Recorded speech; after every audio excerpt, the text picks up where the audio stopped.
Tamar's story is one of the most tragic in the Bible, a tale of innocence betrayed, a family torn apart, and the consequences of unbridled desires. She was born into the royal family of Israel, a daughter of King David, one of the greatest kings in biblical history. David was a man after God's own heart, chosen to lead Israel and establish a lasting legacy. His life was marked by triumphs, like his famous victory over Goliath, but his family life was far from perfect. His household was large and complex, with multiple wives and many children, leading to tangled relationships and rivalries. Tamar was David's daughter with Maacah, one of his wives. Maacah was a princess herself, the daughter of Talmai, the king of Geshur, a nearby kingdom. Tamar's full brother was Absalom, known for his beauty and his loyalty to Tamar. Tamar's half-brother Amnon was David's eldest son and thus the heir to the throne. While royal families in ancient Israel were often complex, with children from various wives, Tamar's life was about to become far more complicated and far more tragic. As a princess, Tamar likely lived a privileged life. She would have been known for her beauty and grace, much like her brother Absalom, who was described as strikingly handsome. Tamar was a virgin, a sign of purity and honor, and in her culture, a royal daughter's innocence was tied closely to her family's honor. In 2 Samuel 13, the Bible introduces Tamar as a beautiful young woman, capturing the attention of her half-brother Amnon. Her position as the king's daughter added to her importance. Yet this status also came with expectations and limitations. Tamar was likely raised with strong cultural values, as shown by her behavior later in the story. She was dutiful and innocent, trusting in the good intentions of her family members. But this trust would be tragically betrayed. Amnon, David's eldest son, became infatuated with Tamar. He saw her beauty, and his desire for her grew stronger. In ancient Israel, a half-brother and half-sister were not supposed to marry or be intimate, making Amnon's feelings for Tamar not only wrong, but also scandalous. Yet Amnon could not control his obsession. He was so consumed by his desire for Tamar that he grew ill, consumed by the thought of her. The Bible describes Amnon's struggle, saying, Amnon was so tormented that he made himself ill because of his sister Tamar, for she was a virgin, and it seemed impossible for Amnon to do anything to her. 2 Samuel 13:2. In his mind, Tamar was unattainable, and this only fueled his obsession. Amnon's friend and cousin, Jonadab, noticed Amnon's distress and inquired about it. Jonadab was a clever man, but instead of advising Amnon to forget Tamar, he encouraged him to act on his desires, suggesting a plan that would change Tamar's life forever. Jonadab's plan was simple, yet sinister. He advised Amnon to pretend to be sick and request that Tamar be the one to come and prepare food for him.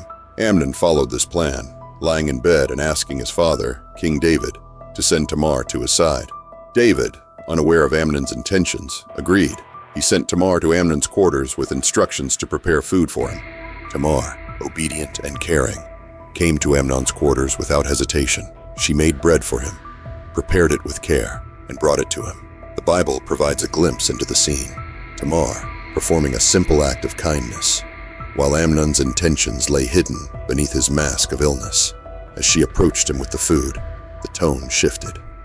Amnon asked everyone else to leave the room, leaving him alone with Tamar. This was unusual, but Tamar stayed, likely out of a sense of duty to her family. Suddenly, Amnon's true intentions became clear. He seized her and demanded, "Come, lie with me, my sister."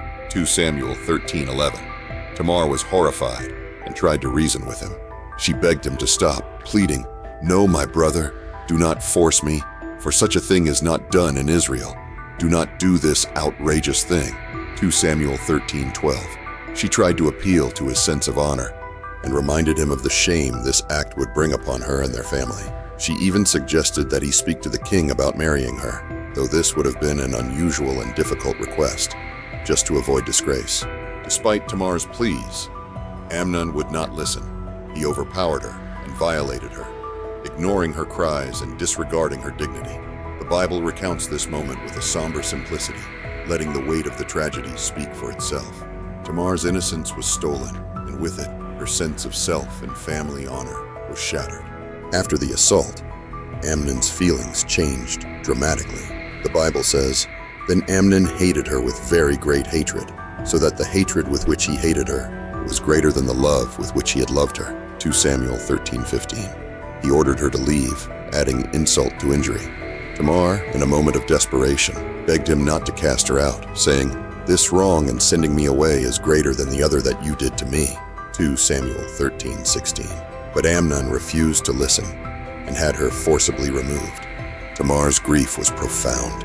She tore her robe, a sign of her ruined innocence, and put ashes on her head, a symbol of mourning. She walked away, her hand on her head, crying aloud. The image of Tamar walking through the palace, weeping openly, speaks to the depth of her pain and the weight of her loss. Her life would never be the same, and her dignity and future were forever marred by Amnon's actions. When Tamar returned, she went to her brother Absalom's house. Absalom, seeing her distress, understood what had happened. He comforted her as best he could, saying, "Has Amnon your brother been with you? Now hold your peace, my sister. He is your brother. Do not take this to heart." 2 Samuel 13:20. Absalom took Tamar into his home, and she remained there, desolate and broken. King David eventually heard about what happened and was very angry, yet he did nothing to punish Amnon. Some scholars believe that David's inaction may have been influenced by his own past sins, particularly his relationship with Bathsheba. This lack of response had a deep impact on Tamar and Absalom. For Tamar, it meant that justice would never be served. For Absalom, it meant a growing hatred toward Amnon, a hatred that would only end with revenge. Absalom's rage simmered quietly as he watched Tamar live in desolation under his roof. He spoke nothing of the incident, but waited for the right moment to act. The Bible records, "But Absalom spoke to Amnon neither good nor bad, for Absalom hated Amnon because he had violated his sister Tamar." 2 Samuel 13:22. In Absalom's house, Tamar found a kind of refuge, though it was marred by grief and despair. She lived out her days in silence and isolation, no longer the joyful princess she once was. Her dreams, her honor, and her place in society had been taken from her. Tamar's story does not tell of any recovery, marriage, or children. Instead, she fades from the narrative, becoming a symbol of innocence lost and the injustices that can go unpunished. Tamar's daily life would have been difficult as she was constantly reminded of her trauma. Her desolation became a silent testament to her brother's sin and her father's failure to bring justice. She remained under Absalom's protection, a witness to her brother's patience as he plotted to avenge her. For 2 years, Absalom kept his anger hidden, showing no outward sign of his hatred for Amnon.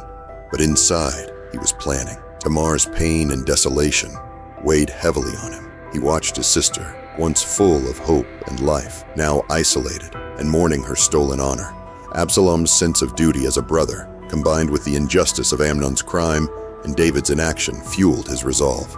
Finally, the time came for Absalom to act. He devised a plan, careful and calculated, to avenge Tamar and restore a sense of justice.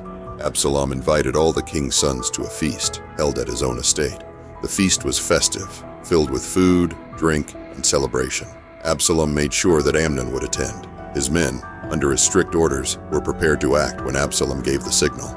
As the evening continued and the guests were relaxed, Absalom commanded his servants, saying, "Mark, when Amnon's heart is merry with wine, and when I say to you, 'Strike Amnon, then kill him.' Do not fear. Have I not commanded you? Be courageous and be valiant." 2 Samuel 13:28. Following his orders, Absalom's men struck Amnon down, killing him at Absalom's command. The feast turned to chaos as the other sons of David, fearing for their lives, fled the scene. Absalom's act of revenge was swift, and the news quickly reached King David. David mourned the loss of his son Amnon, even though he knew that Amnon's death was a result of his own sin against Tamar.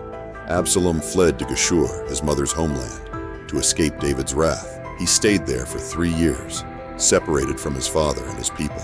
Though he had taken justice into his own hands, he was now cut off from his family. Tamar's story ends here in the biblical narrative, with her life forever marked by the tragic events she endured. Her legacy, however, speaks volumes. Tamar became a symbol of innocence and victimhood, representing those who have suffered injustice. Her story is a somber reminder of the consequences of unchecked desires and the lack of accountability. In many ways, Tamar's suffering influenced the course of David's family, sparking division, revenge, and tragedy.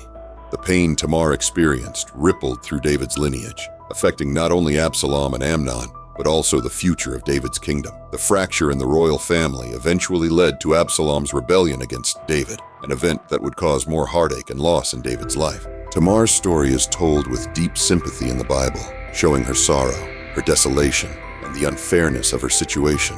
Though her life was marred by tragedy, Tamar stands as a testament to the impact of family conflict and the consequences of betrayal. Her story brings attention to the struggles of women in ancient times who suffered due to the actions of others, with little or no recourse for justice.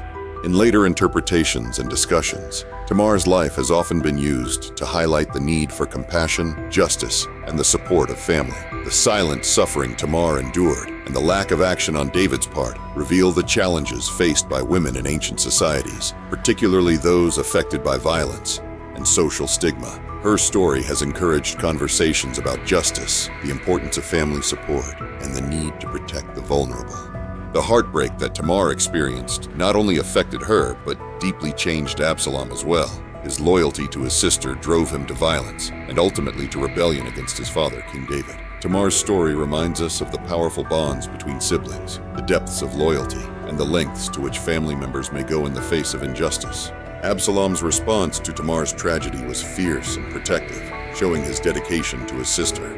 But this loyalty eventually spiraled into an all-consuming desire for revenge, leading him to kill Amnon and ultimately to rebel against David himself. The events that followed illustrate how family pain and unresolved anger can lead to even greater conflict and suffering. David's inaction also played a significant role in the tragedy of Tamar's life. Despite his anger, David did not take action against Amnon, which not only allowed injustice to remain, but also encouraged Absalom's resentment. David's failure to intervene shows the importance of a leader's responsibility to uphold justice, even when it involves painful family matters. If you're having fun watching this, make sure to hit that like button and subscribe. It really helps out, and you'll stay updated on everything coming next. Thanks.